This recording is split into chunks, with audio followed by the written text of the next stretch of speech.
자, 새벽에 제가 이렇게 한 장 한 장 말씀을 나누다 보면 이렇게 스토리가 대단히 방대한 그런 본문들은 참 설명하기가 쉽지 않습니다. 그래서 여러분들이 할 수만 있으면 하루 전에 미리 한번 읽고 묵상해 보면 좋습니다. 자, 제가 대단히 축약해서 한번 설명을 해볼게요. 사울 왕이 죽었습니다. 지금까지 사울 곁에서 사실상 이스라엘의 군사를 사울 바로 밑에서 진두지휘했던 사람이 누구냐면 바로 넬의 아들 아브넬이라는 사람이에요. 사울 왕이 딱 죽으니까 그때 누구도 죽었어요? 사울의 세 아들도 죽었어요. 그러니까 이스라엘의 사실상 권력이 누구에게 넘어갑니까? 또 한 아들이 있었지만 그 아들은 조금 힘이 없었는가 봐요. 그러니까 아브넬이 사실상 실권을 딱 잡습니다. 그리고 마지막 남은 넷째 아들 이스보셋에게 이스라엘의 왕권을 넘깁니다. 일단 왕을 세워놓고는 사실상 자기가 뭐예요? 이스라엘을 뒤 흔드는 거죠. 자, 사울이 죽자마자 다윗은 하나님께 묻고 어디로 들어와요? 유다 땅으로 들어와서 헤브론에서 유다의 왕이 됩니다. 그러니까 이스라엘의 한 지파인 유다의 왕. 그러니까 한 지파와 11지파죠. 수는 비교가 되지 않지만 이 유다 지파가 사실상 가장 큰 지파였기 때문에 한 지파라 할지라도 이 유다 족속을 이스라엘이 함부로 할 수가 없습니다. 아닌 게 아니라 한 번의 전쟁이 있었죠. 그 전쟁의 결과는 누구의 승이었습니까? 이스라엘의 승이 아니라 유다 족속의 승이었습니다. 오늘 본문 1장에도 보면 1절에도 보면 사울의 집과 다윗의 집 사이에 전쟁이 오래매, 이 말은 크고 작은 전쟁이 유다 족속과 남은 11족속 사이에 계속 전쟁이 있었던 거예요. 그런데 결과는 어떻게 됩니까? 다윗은 점점 강하여 가고 사울의 집은 점점 약하여 가니라. 자, 이 이유가 왜 그러냐면요, 사울이 패역하고 악한 것을 이스라엘 민족들이 다 알고 있었다 이 말이에요. 사실 한 지파와 11지파로 나눠졌지만 이 11지파의 민심은 어디로 기울어 있었을까요? 어디로 기울어 있을까요? 이미 다윗 왕에게 기울어져 있었어요. 그런데 누가? 이 아브넬이 실권을 잡고 이스보셋을 딱 끼고 뭐예요? 이걸 돌리지를 않는 거예요. 그러니까 악한 사람이죠.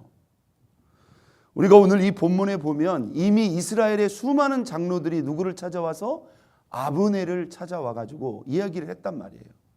우리가 이렇게 유다 족속과 싸울 게 아니라 다윗을 왕으로 세웁시다, 이렇게 이야기를 했는데 권력을 내려놓기 싫은 이 아브넬이 뭐예요? 이스보셋을 다 끼고 뭐예요? 고집을 부리고 있었던 거죠. 그러니까 이 이스보셋과 아브넬 사이에 사실상 분쟁이 일어납니다. 이 아브넬이 얼마나 오만하고 교만한 사람인가. 사울이 살아생전 취했던 첩을 자기가 취해가지고 통관을 해버립니다. 있을 수가 없는 일이죠. 그러니까 이 이스보셋이 비록 자기가 힘은 없지만 이걸 보고 도저히 참지를 못해가지고 대놓고 말을 합니다. 네가 어찌 내 아버지가 취했던 첩을 네가 통관할 수 있느냐. 그러니까 이 아브넬이 이스보셋에게 하는 말 좀 보세요. 8절 보겠습니다. 얼마나 이 사람이 교만하고 악한 사람인가. 8절 봅니다. 아브넬이 이스보셋의 말을 매우 분하게 여겨 이르되 내가 유다의 뭐냐? 개머리냐. 왜 꼭 이게 모욕적인 말에는 개가 들어가는지 모르겠어요. 내가 유다의 개머리냐. 내가 오늘 당신의 아버지 사울의 집과 그의 형제와 그의 친구에게 은혜를 베풀어 당신을 다윗의 손에 내주지 아니하였거늘 당신이 오늘 이 여인에게 관한 허물을 내게 돌리는도다. 여러분, 이 아브넬의 말에 대해서 어떻게 생각합니까? 마치 자기가 이 11지파를 다윗에게 내주지 않고 내가 너한테 은혜를 베풀어서 내가 너한테 이 왕자를 주었는데 네가 어찌 나한테 이 말을 할 수가 있느냐는 거죠.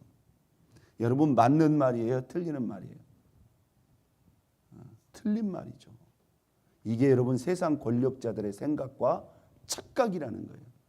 자기가 실권을 잡았기 때문에 자기가 이 왕권을 이스보셋에게 준 겁니까? 근데 마치 자기가 그런 착각을 하고 있는 거예요. 여러분, 이게 인간의 착각이고 인간의 바로 오만방자한 교만이라는 겁니다. 그러면서 이 아브넬이 화딱지가 나가지고 그 자리에서 뭐라고 말하는지 보세요. 내가 이 왕권을 당장 누구에게? 다윗에게 돌리겠다. 그러면서 그 길로 찾아가 버려요. 그 길로 찾아가 가지고는 다윗과 가서 언약을 해버립니다. 그때 요압과 그의 형제 아비새는 전쟁에 나가 있었어요. 다윗의 입장에서는 뭐예요? 사실 이게 가장 이상적인 거죠. 왜? 싸우지 않고 계속 피를 흘릴 게 아니라 실권을 가지고 있는 아브넬이 남은 11지파를 제 발로 걸어와서 준다고 하니까 여러분 이건 이상적인 거죠. 근데 여러분 우리가 여기서 이런 생각도 해볼 수가 있어요. 이 아브넬이 사울의 집에서 하던 짓을 다윗 왕가의 집에서도 할까요, 안 할까요? 나중에도 다윗 앞에 이런 행세를 충분히 할 수 있다 이 말이에요. 왜? 나중에 그럴 거 아니에요. 내가 이 11지파를 당신한테 돌리지 않았느냐. 여러분 그런 짓을 할 수가 있는 거예요. 그러면서 자기에게 권세를 준 자기를 멸시한 이 이스보셋을 내려놓고 이 왕권을 가지고 누구에게? 어차피 지금 민심도 누구에게 넘어갔어요? 다윗에게 넘어간 걸 자기도 아는 거예요. 가서 줍니다. 그런데 문제는 어떤 사건이 있었어요? 이 다윗 왕가와 사울 왕가의 첫 번째 전쟁에서 누가 죽게 되냐면 아사엘이라는 사람이 죽게 됩니다. 자, 제가 설명을 잠깐 해드릴게요. 이 다윗 진영의 아주 유명한 장수 중에 수루아의 세 아들이 있어요. 수루아의 세 아들. 이게 바로 요압, 아비새, 아사엘입니다. 아주 뛰어난 장수들이에요. 다윗 밑에. 그런데 이 첫 번째 전쟁에서 이 아브넬이 전쟁을 하다가 이제 막 도망칩니다. 그러니까 이 아브넬을 끝까지 추격한 게 누구냐면 요압, 아비새, 아사엘이라고 그랬어요. 요압의 동생이었던 이 아사엘이 끝까지 누구를 찾아가요? 아브넬을 쫓아갑니다. 그 사람의 발걸음이 노루의 발걸음처럼 빠르다고 성경에 나와요. 계속 끝까지 추격하니까 아브넬이 우리가 전쟁에서 읽었어요. 아사엘아, 네가 왜 나를 이렇게 계속 쫓아오느냐? 내가 너를 죽이면 내가 네 형 요압을 어떻게 보겠느냐? 분명히 경고를 했어요. 그런데 이 아사엘이 뭐예요? 포기를 안 하는 거예요. 포기를 안 하니까 경고를 했음에도 계속 포기를 않고 따라오니까 아브넬 입장에서는 어떻게 합니까? 자기가 죽을 수도 없고 결국은 찔러 죽이게 됩니다. 그래서 요압의 동생 아사엘이 누구 때문에? 아브넬의 손에 죽게 되는 사건이 있었어요. 그런데 이 요압과 아비새도 사실 다윗 왕가에 아주 권력 있는 그런 장수들이죠. 근데 자기들이 없는 사이에 왕 다윗이 아브넬과 언약을 하고 11지파를 돌리기로 하고 아브넬을 그냥 돌려보내버린 거예요. 자, 이대로만 되면 전쟁을 일으키지 않고 그냥 자연스럽게 12지파가 하나가 되는 겁니다. 그런데 문제는 이 요압이 자기 동생을 죽인 아브넬을 그냥 돌려보냈다고? 그러면서 막 왕 앞에 그런 겁니다. 어찌 아비넬을 그냥 돌려보냈냐. 그 사람을 죽여야 이스라엘이 하나가 되는데. 그러면서 다시 전령을 보냅니다. 마치 다윗이 누구를 부른 것처럼 아브넬을 다시 부른 것처럼 전령을 보내서 돌아가고 있는 아브넬을 다시 돌아오게 합니다. 그리고는 조용한 곳에 데려가서 내가 너한테 긴히 할 말이 있다 라고 하면서 뭐예요? 조용한 곳에 가서 이 요압이 누구를? 아브넬을 찔러 죽여버립니다. 자, 이 사건이 어떤 사건인가? 바로 다윗이 왕으로서 통일 왕국을 이루기 전에 이 이스라엘 사회에 큰 위기를 초래하는 거예요. 자, 이 사건은 분명히 요압이 아브넬을 죽였지만 외적으로 이스라엘 사람들이 보기에는 누가 누구를 죽인 것처럼 보여요? 네, 아브넬이 다윗과 평화 협정을 하러 갔는데 마치 다윗이 아브넬을 몰래 불러가지고 죽인 것처럼 충분히 오해를 살 만한 기가 막힌 상황이 연출된 거예요. 여러분, 물론 요압 입장에서도요, 자기 동생을 죽인 사람이기 때문에 그 사람을 그냥 살려보내기는 쉽지는 않겠죠. 그러나 여러분 잘 생각해 보세요. 지금 이 요압의 이 행동은 과연 다윗을 위하는 것입니까? 과연 이스라엘을 위하는 것입니까? 예전에 아브넬도 사실상 그 아사엘을 죽이고 싶어서 죽인 게 아니라 끝까지 경고를 하고 돌아가는데도 끝까지 따라와서 죽인 건데, 이게 전쟁터에서 벌어진 일이에요.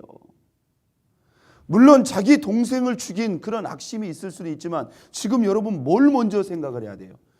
왕을 생각해야 되고 이스라엘이라는 공동체를 먼저 생각해야 된다 이 말이에요. 맞죠? 그런데 자기 눈앞에 있는 뭐예요? 어떻게 내 동생을 죽인 저 원수를 그냥 돌려보낼 수가 있느냐는 거죠. 그리고 왕이 이미 언약을 맺고 돌려보낸 그 사람을 거짓으로 불러들여서 죽여버렸다 이 말이에요. 여러분 이 사건의 파장이 나라 전체에 얼마나 심각한 문제를 가져온다는 것을 요압은 생각을 안 하는 거예요. 자, 여러분 우리가 이 사건을 통해서 우리가 이 아침에 묵상해야 될 것이 바로 그것입니다. 때로 우리가 여러 가지 이해관계와 목적들이 얽히고 설키고 있을 때 우리가 이런 부분을 조심해야 돼요. 한번 따라서 뵙겠습니다. 눈앞에 목적보다, 눈앞에 감정보다 하나님의 뜻과 하나님의 공동체를 먼저 생각해야 된다. 여러분 요압이 아브넬을 언젠가는 죽일 수 있는 기회는 이 다음에도 올 수 있어요. 물론 저는 큰 그림에서 이렇게도 생각해 볼 수 있습니다. 만약에 아브넬이 이런 식으로 만약에 11지파를 데리고 다윗에게 들어왔다면 그 짓을 어디에서도 한다? 다윗 왕가 안에서도 할 수도 있어요. 그렇죠? 다윗 왕가. 그 권력을 그 다윗 왕가에 들어가서도, 이게 하나님이 아브넬의 뜻대로 하지 않는 거예요. 아브넬의 뜻대로 하지 않는 거예요. 이 패역하고 악한 사람이 마치 다윗을 통일 왕국으로 세워준 것처럼 하나님이 막으실 수도 있겠죠. 그러나 요압의 이 행동도 뭐예요? 대단히 근시안적이고 자기의 감정에 휘둘리는 것. 그래서 여러분 이 사건 때문에 다윗이 어떻게 하죠? 너무나 깜짝 놀랍니다. 그리고 다윗이 어떻게 해요? 상여를 따라가 가지고 온 백성 앞에서 다윗이 큰 소리로 우는 거예요. 그리고는 하루 종일 음식도 먹지 않고 금식하면서 진심으로 아브넬의 죽음을 애통해합니다. 그러니까 사람들이 뭐라고 해요? 37절 보세요. 이날에야 온 백성과 온 이스라엘이 넬의 아들 아브넬을 죽인 것이 왕이 한 것이 아닌 줄을 아니라. 이렇게 해가지고 다윗이 뭐예요? 오해를 풀었단 말이에요. 이게 천만다행으로 오해가 풀렸기 망정이지, 만약 이스라엘 백성들이 자기와 화친의 언약을 하고 돌아간 아브넬을 죽였다는 것을 알게 되면 다시 이스라엘이 뒤집혀질 수가 있다 이 말이에요. 이게 여러분 우리가 모든 일이 마찬가지입니다. 뭐 요압도 자기 동생을 죽인 원수이기 때문에 그 아브넬을 그냥 돌려보낸 게 그 순간에는 아쉬울 수 있을지 모르지만은 지금 뭘 생각해야 돼요? 예? 다윗 왕의 뜻을 생각하고 하나님의 뜻을 생각하고 이스라엘의 공동체를 생각해야 되는데 이 요압은 뭐만 생각한 거예요?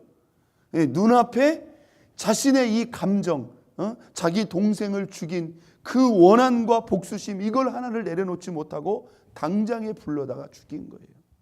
여러분 이것이 다윗을 위하는 것입니까? 여러분 이것이 이스라엘을 위하는 것입니까? 절대로 그렇지 않다는 거예요.